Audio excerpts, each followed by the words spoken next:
free will and got it good. And if you never had it locked in your own hood, you should stop fronting and looking hard for the gym star sneeze. Leave your face scarred.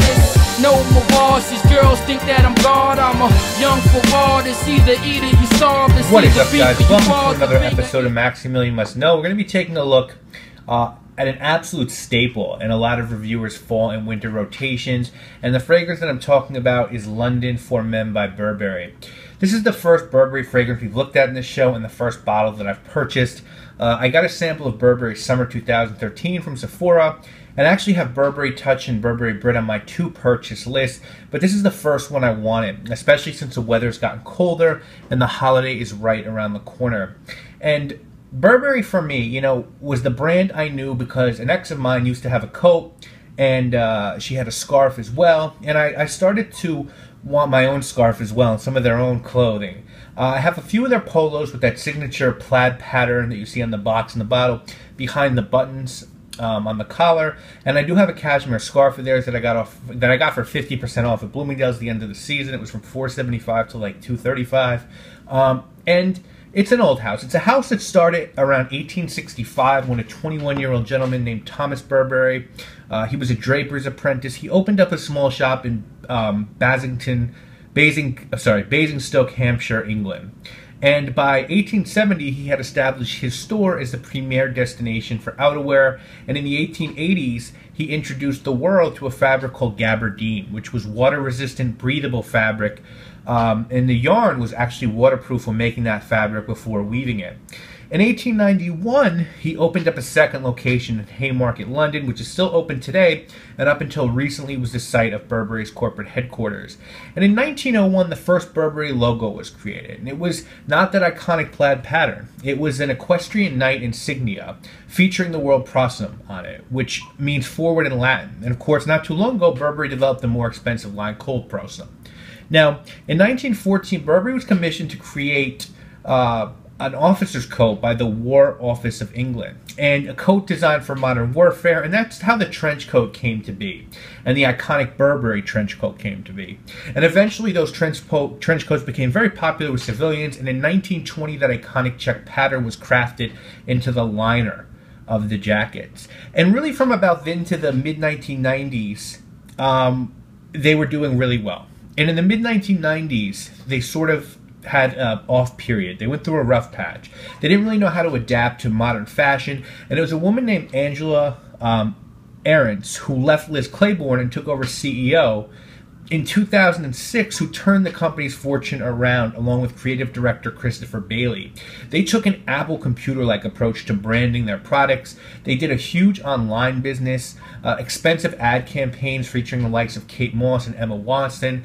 And coincidentally, it was revealed earlier this year that CEO Angela Ahrendts took a job as the senior vice president of retail and online sales for Apple computers. So they seem to think that she was doing things in their model as well. And Christopher Bailey is now taking over the company as CEO.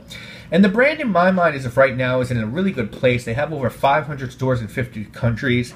And as far as their fragrance business goes, they recently ended a 20-year license deal with Inter Perfumes and decided to do their own fragrances.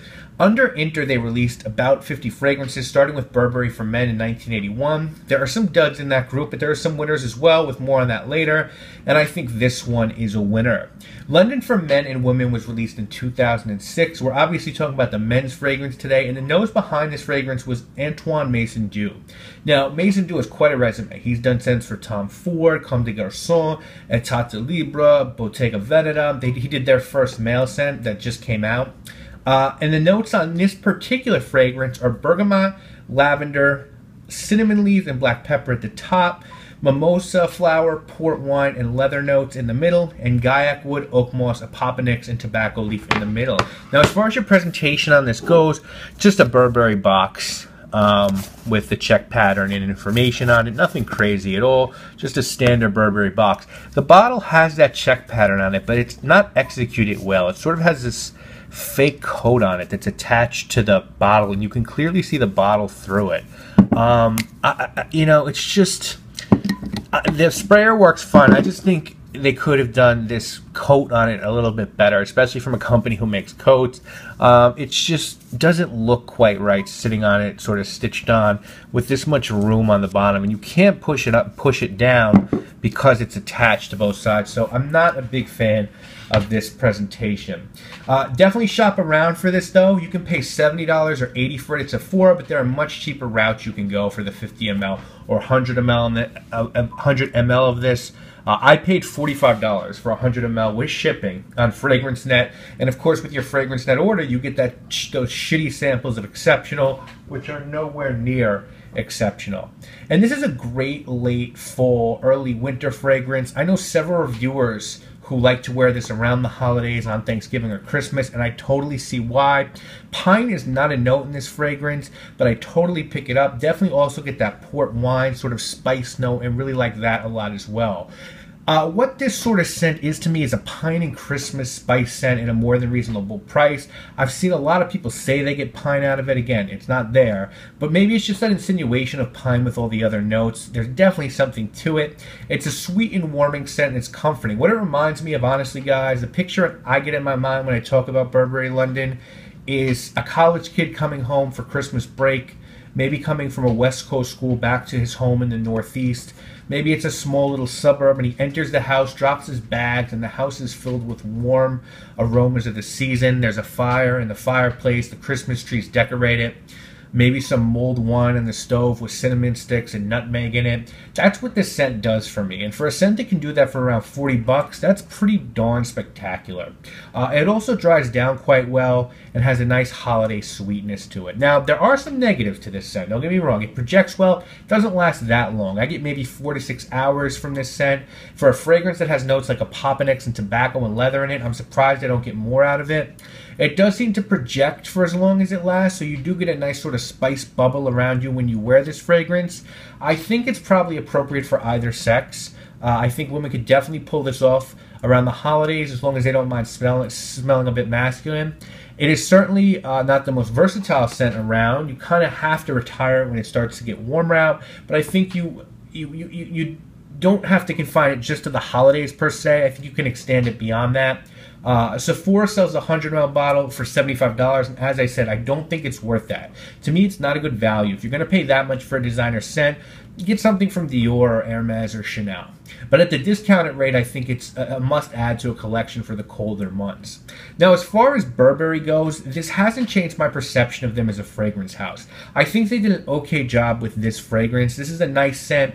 Touch and Brit are nice scents as well, but the majority of their releases are extremely unspectacular. So I was really excited when I learned that Burberry, like Chanel and Dior and Hermes, was taking the fragrance side of their business in-house and ending their deal with Inter. I said, wow, maybe we'll get some quality from this brand. And they led off with Burberry Brit Rhythm, and I was really excited for that scent with Oliver Poage and Anne Filippo, and my favorite perfumer probably, Dominique Ropion, working on that. I was so excited that I signed up with Burberry for advanced samples of that scent, and they sent me these embarrassing fragrance tattoos. I mean, who the fuck wants to walk around with a temporary fragrance bottle tattooed on them? Never mind the fact that it was hardly scented at all. I did finally get around to smelling Rhythm at Sephora. The tattoo was an obnoxious waste of money and time, and I was really let down. It literally smells like a million other weak, shitty releases by other half-assed design houses and their usual suspect releases. So at this point, I'm thinking that Burberry might have just been better off extending their deal with Inter and releasing somewhat good quality, mediocre scents than they're all going off on themselves and pretending they have a fucking clue. But obviously, I'm not going to hold that against London, which I find to be a very pleasant, somewhat different designer scent that conjures a bit of Christmas time nostalgia for me, honestly. I'm going to give it a 6 out of 10. The king of holiday scents for me would be Jubilation 25 and Amber Narguilé, and this cannot even pretend to hold a candle to those two masterpieces in the niche world. It's like the difference between a bargain store Chianti and a rich raisiny Amarone. But some nights all you want is pizza from Keste or Patsy's and a nice Chianti to go alongside with that.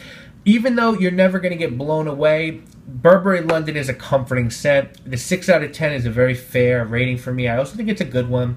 If you could get it around for $40 and are looking for a holiday workhorse scent, or just want an ounce of it to wear it for the holidays, it's a good buy. But As a fragrance, it's extremely limited. It doesn't last forever, and it really is not a compliment getter. The decision as to whether that's okay with you is obviously up to you. Anyway, another episode of Maximilian Must Know. Thank you all so much for watching. We'll be back next week with 2 more shows. Always ask me questions or comments at maxmknow@gmail.com. Brooklyn's chillin'. What more can I say? Why catch feelings? My contributions to this jam is confusing because I am low key and y'all know the deal. And when you will, no need the ice grill. Yes, I'm nice still. Yes, my mic skills is so ill for real.